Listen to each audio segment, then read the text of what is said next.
H.P. Lovecraft. Facts concerning the late Arthur Jermyn and his family.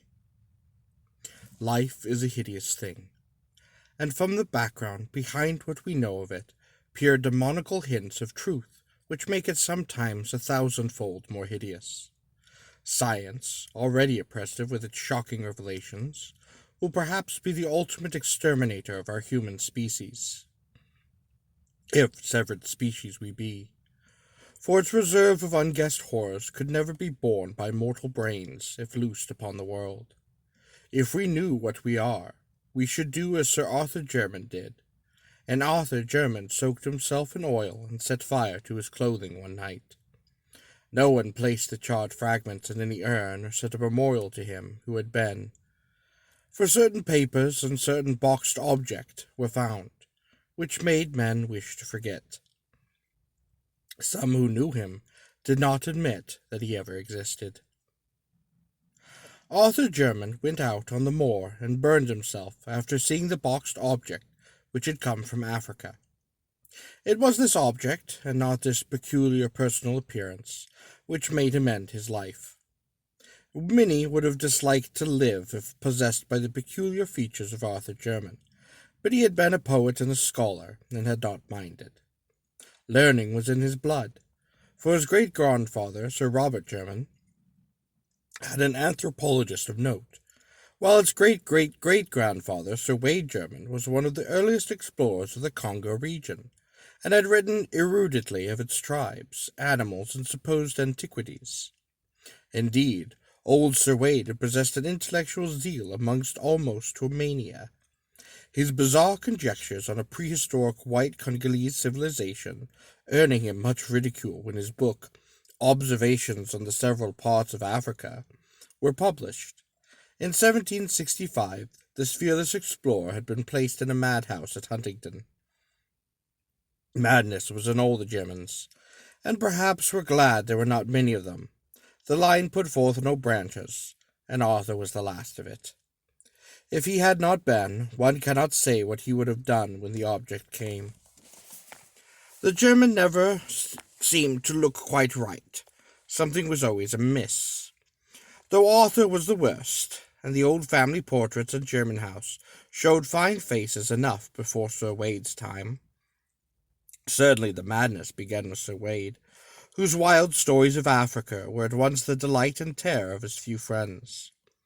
It shewed in his collection of trophies and specimens, which were not such as a normal man would accumulate and preserve, and appeared strikingly in the oriental seclusion in which he kept his wife.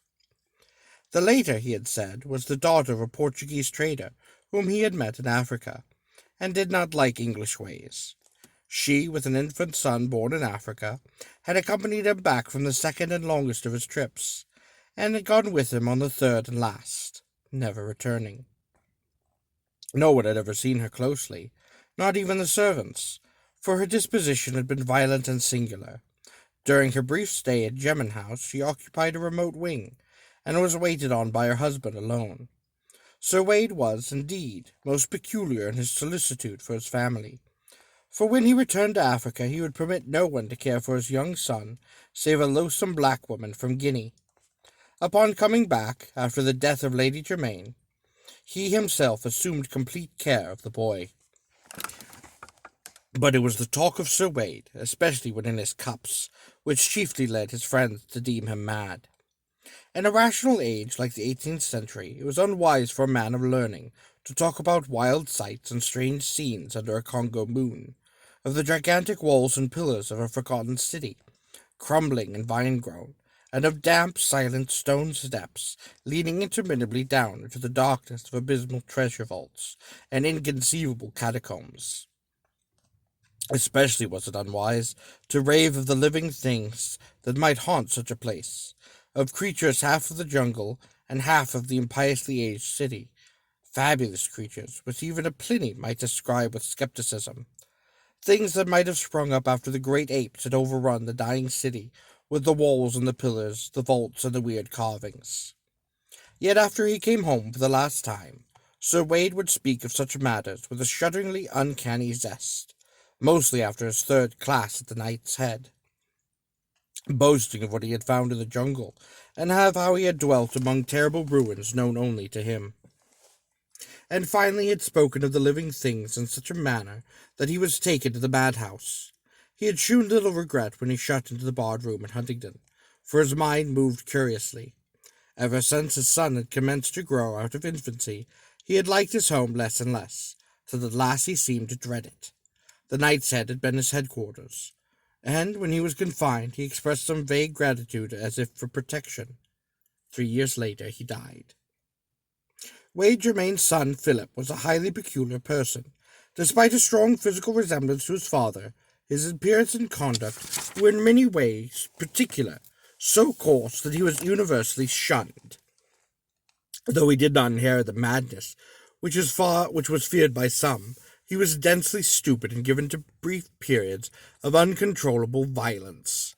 In frame he was small, but intensely powerful, and was of incredible agility. 12 years after succeeding to his title, he married the daughter of his gamekeeper, a person said to be of gypsy extraction, but before his son was born, joined the navy as a common sailor, completing the general disgust which his habits and mésalliance had begun. After the close of the American War, he was heard of as a sailor on a merchantman in the African trade, having a kind of reputation for feats of strength in climbing, but finally disappearing one night as his ship lay off the Congo coast. In the son of Sir Philip Jermyn, the now accepted family particularly took a strange and fatal turn. Tall and fairly handsome, with a sort of weird Eastern grace, despite certain slight oddities of proportion, Robert Jermyn began life as a scholar and investigator. It was he who first studied scientifically the vast collection of relics which his mad grandfather had brought from Africa, and who had made the family name as celebrated in ethnology as in exploration.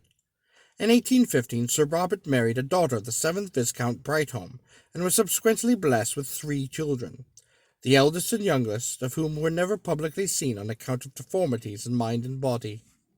Saddened by these family misfortunes, the scientist sought relief in work, and made 2 long expeditions in the interior of Africa.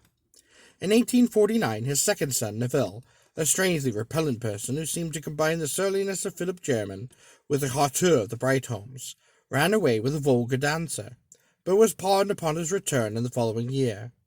He came back to Jermyn House a widower with an infant son, Alfred, who was one day to be the father of Arthur Jermyn. Friends said that it was the series of griefs which unhinged the mind of Sir Robert Jermyn, yet it was probably merely a bit of African folklore which caused the disaster. The elderly scholar had been collecting legends of the Unga tribes near the field of his grandfathers, and his own explorations, hoping in some way to account for Sir Wade's wild tales of a lost city peopled by strange hybrid creatures. A certain consistency in the strange papers of his ancestors suggested that the madman's imaginations might have been stimulated by actual native myths. On October 19, 1852, the explorer Samuel Seton called at Jermyn House with a manuscript of notes collecting among the Ungas, believed that certain legends of a grey city of white apes ruled by a white god might prove valuable to the ethnologists. In his conversations, he probably supplied many additional details, the nature of which will never be known, since a hideous series of tragedies suddenly burst into being. When Sir Robert Jermyn emerged from his library, he left behind the strangled corpse of the explorer, and before he could be restrained, had put an end to all 3 of his children, the 2 who were never seen, and the son who had ran away. Neville Jermyn died in the successful defense of his own 2-year-old son, who had apparently been included in the old man's madly murderous scheme. Sir Robert himself, after repeated attempts at suicide and a stubborn refusal to utter any articulate sound, died of apoplexy in the 2nd year of his confinement. Sir Alfred Jermyn was a baronet before his 4th birthday, but his taste never matched his title. At 20 he had joined a band of musical hall performers, and at 36 he had deserted his wife and child to travel the itinerant American circus. His end was very revolting. Among the animals in the exhibition with which he traveled was a huge bull gorilla, of lighter color than the average, a surprisingly tactical beast of much popularity with performers. With this gorilla, Alfred Jermyn was singularly fascinated, and on many occasions the 2 would eye each other for long periods through the intervening bars. Eventually, Jermyn asked and obtained permission to train the animal, astonishing audiences and fellow performers alike with his success. One morning in Chicago, as the gorilla and Alfred were rehearsing an exceedingly clever boxing match, the former delivered a blow of more than unusual force, hurting both the body and dignity of the amateur trainer. Of what followed, members of the greatest show on earth did not like to speak. They did not expect to hear Sir Alfred Jermyn emit a shrill, inhuman scream, or to seize his clumsy antagonist with both hands, dash it to the floor of the cage, and bite fiendishly at its hairy throat. The gorilla was off on its guard, but not for long, and before anything could be done by the regular trainer, the body which had belonged to a baronet was past recognition. Arthur Jermyn was the son of Sir Alfred Jermyn, and a music-hall singer of unknown origin. When the husband and daughter deserted his family, the mother took the child to Jermyn House, where there was none left to object to her presence. She was not without notions of what a nobleman's dignity should be, and saw to it that her son received the best education with the limited money could provide. The family resources were now sadly slender, and Jermyn House had fallen into woeful disrepair. But young Arthur loved the old edifice and all its contents. He was not like any other Jermyn who had ever lived, for he was a poet and a dreamer. Some of the neighbouring families who had heard tales of old Sir Wade, Jermyn's unseen Portuguese wife, declared that her Latin blood must be showing itself. But most persons merely sneered at his sensitivities to beauty, attributing it to his musical hall mother, who was socially unrecognized. The poetic delicacy of Arthur Jermyn was the more remarkable because of his uncouth personal appearance. Most of the Jermyn had possessed a subtly odd and repellent cast, but Arthur's case was very striking. It is hard to say just what he resembled, but his expression, his facial anger, and the length of his arms gave a thrill of repulsion to those who met him for the first time. It was the mining character of Arthur Jermyn which atoned for his aspect. Gifted and learned, he took highest honours at Oxford and seemed likely to redeem the intellectual fame of his family, though of poetic rather than scientific temperament. He planned to continue the work of his forefathers in Africa, ethnology, and antiquities, utilizing the truly wonderful though strange collection of Sir Wade. With his fanciful mind, he thought often of the prehistoric civilization which the mad explorer had so impractically believed, and would weave tale after tale about the silent jungle city mentioned in the latter's wilder notes and paragraphs. For the nebulous utterances concerning a nameless, unsuspecting race of jungle bybirds, he had a peculiar feeling of mingled terror and attraction. Speculation on the data gleaned by his great-grandfather and Samuel Seton among the Ongas. In 1911, after the death of his mother, Sir Arthur Jermyn determined to pursue his investigation to the utmost extent.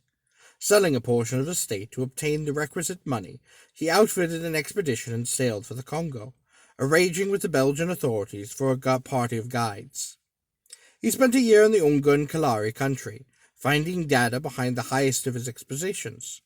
Among the Kalaris was an aged chief called Moano, who possessed not only a highly retentive memory, but a singular degree of intelligence and interest in old legends. This ancient confirmed every tale which Jeremy had heard, adding his own account of the stone city and the white apes as has been told to him. According to Manwu, the grey city and the hybrid creatures were no more, having been annihilated by the warlike Nabongus many years ago. This tribe, after destroying most of the edifices and killing the living beings, had carried off the stuffed goddess which had been the object of their quest. The white ape goddess, with the strange beings worshipped, and which was held by Congo tradition to be the form of one who had reigned as a princess among those beings. Just what the white ape-like creatures could have been, Manwu had no idea, but he thought they were the builders of the ruined city. Jermyn could form no conjecture, but by close questioning obtained a very picturesque legend of the stuffed goddess. The ape princess, it is said, became the consort of the great white god who had come out of the west. For a long time they had reigned over the city together, and when they had a son, all three went away. Later the god and the princess had returned, and upon the death of the princess her divine husband had mummified her body, and enshrined it in a vast house of stone, where it was worshipped. Then he had departed alone. The legend had seemed to present three variants. According to one story, nothing further happened, save the stuffed goddess became a symbol of supremacy for whatever tribe might possess it. It was for this reason that the Nabongu carried it off.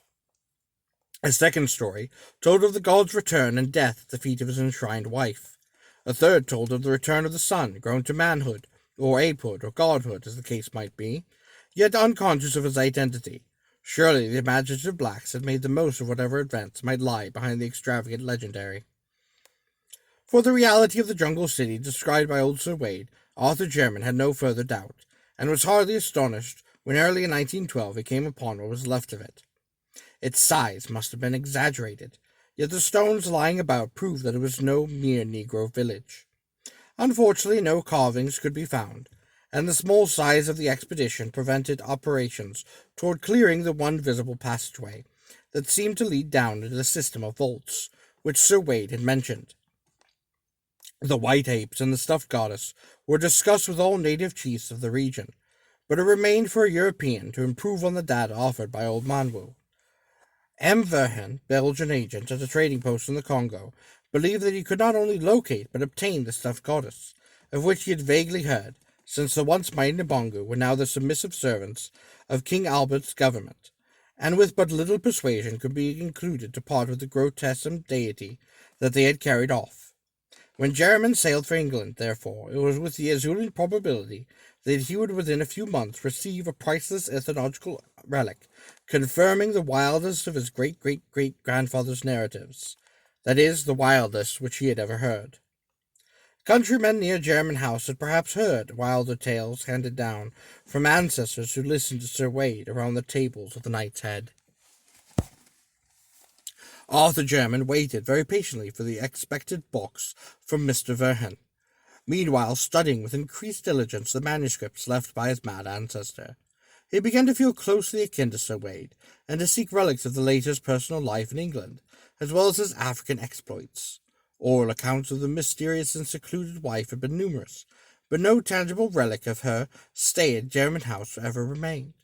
Jermyn wondered what circumstances had prompted or permitted such an effacement, and decided that the husband's insanity was the prime cause.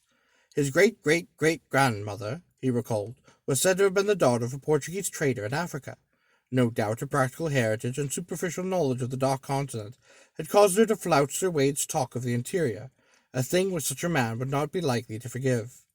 She had died in Africa, perhaps dragged thither by a husband determined to prove that he had told. But as Jermyn indulged in these reflections, he could not but smile at their futility, a century and a half after the death of both of his strange progenitors. In June of 1913, a letter arrived from Mr. Verheyen, telling of the finding of the stuffed goddess. It was, the Belgian averred, a most extraordinary object, an object quite beyond the power of a layman to classify. Whether it was human or simian, only a scientist could ever determine, and the process of determination would be greatly hampered by its imperfect condition. Time and the Congo climate are not kind to mummies, especially when their preparation is an amateurish, as seemed to be the case here. Among the creature's neck had been found a golden chain bearing an empty locket on which were armorial designs, no doubt some hapless traveller's keepsake, taken by the Nabongus and hung upon the goddess as a charm. In commenting on the contour of the mummy's face, Mr. Verheyen suggested a whimsical comparison, or rather expressed a humorous wonder just how it would strike his correspondent, but was too much interested scientifically to waste many words in levity. The stuffed goddess, he wrote, would arrive duly packed about a month after receipt of the letter. The boxed object was delivered at Jermyn House on the afternoon of August 3rd, 1913, being conveyed immediately to the largest chamber which housed the collection of African specimens as arranged by Sir Robert and Arthur. What ensued can best be gathered from the tales of servants, and from things and papers later examined. Of the various tales, that of aged Simoes, the family butler, is most ample and coherent. According to his trustworthy man, Sir Arthur Jermyn dismissed everyone from the room before opening the box, though the instant sound of hammer and chisel shewed that he did not delay his operation. Neither was heard for some time. Just how long Somers cannot exactly estimate, but it was certainly less than a quarter of an hour later that the horrible scream, undoubtedly in Jermyn's voice, was heard. Immediately afterward, Jermyn emerged from the room, rushed frantically toward the front of the house as if pursued by some hideous enemy. The expression on his face, a face ghastly enough in repose, was beyond description. When near the front door, he seemed to think of something and turned back in his flight, fully disappearing down the stairs to the cellar. The servants were utterly dumbfounded, and watched at the head of the stairs, but their master did not return. A smell of oil was all that came up from the regions below. After dark, a rattling was heard of the door leading from the cellar into the courtyard, and a stable boy saw Airman Jermyn, glistening from head to foot with oil, and redolent of that fluid, steal furtively out and vanish on the black moor surrounding the house. Then, in an exultation of supreme horror, everyone saw the end. A spark appeared on the moor, a flame arose, and a pillar of human fire reached to the heavens. The house of Jermyn no longer existed. The reason why Arthur Jermyn's charred fragments were not collected and buried lies in what was found afterward, principally the thing in the box. The stuffed goddess was a nauseous sight, withered, eaten away, but it was clearly a mummified white ape of some unknown species, less hairy than any recorded variety, and infinitely nearer mankind, quite shockingly so. Detailed description would be rather unpleasant, but two salient particulars must be told, for they fit in revolting with certain notes of Sir Wade Jermyn's African expeditions, and with the Congolese legends of the White God and the Ape Princess. The two particulars in question are these. The arms on the golden locket about the creature's neck were the Jermyn arms, and the jocose suggestion of M. Verheyen about a certain resemblance has connected with the shriveled face, appeared with vivid, ghastly, and unnatural horror to none other than the sensitive Arthur Jermyn, great-great-great-grandson of Sir Wade Jermyn, and his unknown wife. Members of the Royal Anthropological Institute burned the thing, and threw the locket into a well, and some of them do not admit that Arthur Jermyn ever truly existed. This story, which was written in the later half of 1920, is one of the most effective of Lovecraft's early macabre tales. Its powerful opening paragraph anticipates the opening of The Call of Cthulhu. It is one of Lovecraft's first tales of hereditary degeneration. The suggestion that the protagonist is directly descended from a Darwinian beast. The full title of the story was rarely been used aside from its first appearance in The Wolverine of March and June 1921. Lovecraft was mortified when the story appeared in Weird Tales 1924 as The White Ape. As he remarked in a letter, "If I ever entitled the story The White Ape, there would be no ape in it."